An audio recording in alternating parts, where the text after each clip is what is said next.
Hello every one. ഇന്ന് നമുക്ക് easy ആയിട്ട് ഡിണ്ടിഗൽ സ്റ്റൈലിലുള്ള ഒരു ചിക്കൻ ബിരിയാണി ഉണ്ടാക്കുന്ന എങ്ങനെ നോക്കിയാലോ. ഇത് ബിഗിനേഴ്സിന് പോലും വളരെ ഈസി ആയിട്ട് ഉണ്ടാക്കാം കേട്ടോ. അതിനുവേണ്ടി ഈ വീഡിയോ ഫുള്ളായിട്ട് സ്കിപ്പ് ചെയ്യാതെ കാണണം കേട്ടോ.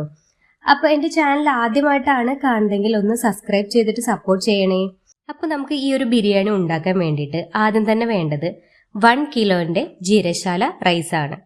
അതുപോലെ 2 കിലോ ചിക്കൻ, 6 വലിയുള്ളി, 4 തക്കാളി, പിന്നെ കയ്യിലിങ്ങനെ ഒതുങ്ങുന്ന ഒരു രീതിയിൽ ഒരു പിടി രീതിക്ക് വരുന്ന വെളുത്തുള്ളി, അതിനനുസരിച്ച് ഇഞ്ചി. പിന്നെ മെയിനായിട്ട് മസാലയ്ക്ക് വേണ്ട നമുക്ക് ആച്ചി ഡിണ്ടിഗൽ ബിരിയാണി മസാലയാണ്. നമുക്ക് ഡിണ്ടിഗലിൻ്റെ ബിരിയാണി മസാല നമുക്ക് സ്പൈസസ് എല്ലാം ചേർത്തിട്ട് ഉണ്ടാക്കാം. പക്ഷേ ഇത് കുറച്ച് ഈസി ആയിട്ട് വേണം എന്ന് വിചാരിച്ചിട്ടാണ് ആച്ചിയുടെ ഡിണ്ടിഗൽ ബിരിയാണി മസാല യൂസ് ചെയ്യുന്നത്. പിന്നെ അതുപോലെ 1/2 ഗ്ലാസ് തൈര്, മല്ലിയില, ഒരു ചെറുനാരങ്ങ, പിന്നെ അതുപോലെ അണ്ടിപ്പരിപ്പ്, മുന്തിരി, പിന്നെ സ്പൈസസ് ആയിട്ടുള്ള പട്ട, ഗ്രാമ്പൂ, ബേ ലീഫ്, കുരുമുളക്, അതെല്ലാം ആഡ് ചെയ്യാം. പിന്നെ വേണ്ടത് നെയ്യ് ഞാനൊരു 100 ഗ്രാമിൻ്റെ ഒരു ബോട്ടിലാണ് എടുത്തിട്ടുള്ളത്. പിന്നെ ഉപ്പ്, പിന്നെ അതുപോലെ ആവശ്യത്തിനുള്ള വെള്ളം. ആദ്യം നമുക്ക് വേണ്ടത് ഒരു അടി കട്ടിയുള്ള പാത്രമാണ്. അത് അടുപ്പത്ത് വെച്ച് അത് നന്നായിട്ട് ചൂടായിട്ട് വരുമ്പോൾ അതിലേക്ക് നെയ്യ് ഒഴിച്ചു കൊടുക്കാം. ഞാനിവിടെ 10 ലിറ്ററിൻ്റെ കുക്കറാണ് യൂസ് ചെയ്യുന്നത്. നിങ്ങൾക്ക് ഏത് വേണമെങ്കിലും യൂസ് ചെയ്യാം കേട്ടോ. അപ്പോൾ ഈ ഒരു നെയ്യിൻ്റെ കൂടെ വേണമെങ്കിൽ കുറച്ച് ഒരു 3-4 ടേബിൾ സ്പൂൺ സൺഫ്ലവർ ഓയിലും കൂടി വേണമെങ്കിൽ ചേർത്ത് കൊടുക്കാം. ഞാൻ ഇവിടെ നെയ്യ് മാത്രമാണ് യൂസ് ചെയ്യുന്നത്. പിന്നെ അതുപോലെ അതിൽ അണ്ടിപ്പരിപ്പ്, മുന്തിരി എന്നിവ ആദ്യം വറുത്ത് കോരിയെടുക്കാം.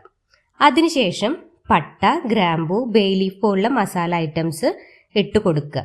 അത് നന്നായിട്ട് ചൂടായിട്ട് വരുമ്പോൾ ഉള്ളിത ഇതുപോലെ വളരെ നൈസായിട്ട് അരിഞ്ഞിട്ട് വേണം ഇട്ട് കൊടുക്കാൻ.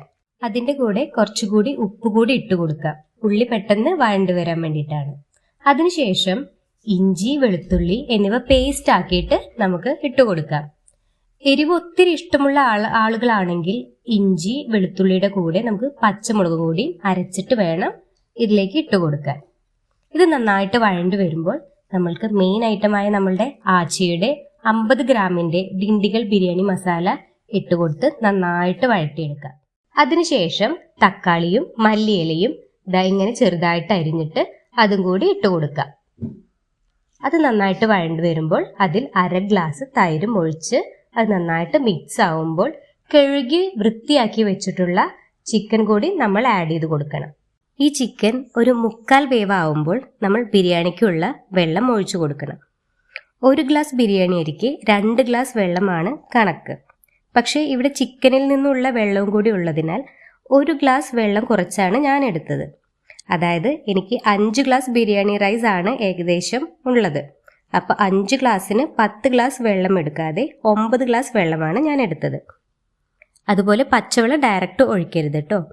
ഒന്ന് ചെറുതായി തിളച്ചതിന് ശേഷം മാത്രമാണ് ചിക്കനിലേക്ക് ഈ വെള്ളം ഒഴിക്കേണ്ടത്.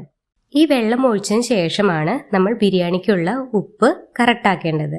ഈ വെള്ളം നന്നായിട്ട് തിളച്ചു വന്നാൽ അരി നന്നായിട്ട് കഴുകി വെള്ളം വാർന്നതിന് ശേഷം നമുക്ക് ഇതിലേക്ക് ഇട്ട് കൊടുക്കാം. അതിൻ്റെ കൂടെ 1/2 മുറി ചെറുനാരങ്ങ നീര് നമുക്ക് ചേർത്ത് കൊടുക്കാം. ഈ രീതിയിൽ ബിരിയാണി അരി പൊന്തി വന്നാൽ നമുക്ക് ചെറുതീയിൽ 10 മിനിറ്റ് അടച്ചു വെച്ച് വേവിക്കാം. ശേഷം തീ ഓഫ് ചെയ്ത് ഒരു 10 മിനിറ്റും കൂടി കഴിഞ്ഞ ശേഷം മാത്രമാണ് ലിഡ് ഓപ്പൺ ചെയ്യാൻ പാടുള്ളൂ. ദം ഇടണം എന്നുണ്ടെങ്കിൽ അലുമിനിയം ഫോയിലോ അല്ലെങ്കിൽ വാഴയിലയോ വെച്ചിട്ട് അടച്ചിട്ട് വേണം നമുക്ക് ഈ ഒരു ലിഡ് ക്ലോസ് ചെയ്യാൻ. ഇത് നമ്മുടെ ഡിണ്ടിഗൽ സ്റ്റൈൽ ചിക്കൻ ബിരിയാണി ഇവിടെ റെഡി ആയിട്ടുണ്ട്. നമുക്കിനി ചൂടോടെ സെർവ് ചെയ്യാം. അപ്പം എല്ലാവരും ഒന്ന് ട്രൈ ചെയ്തിട്ട് അഭിപ്രായം ഒന്ന് അറിയിക്കണേ.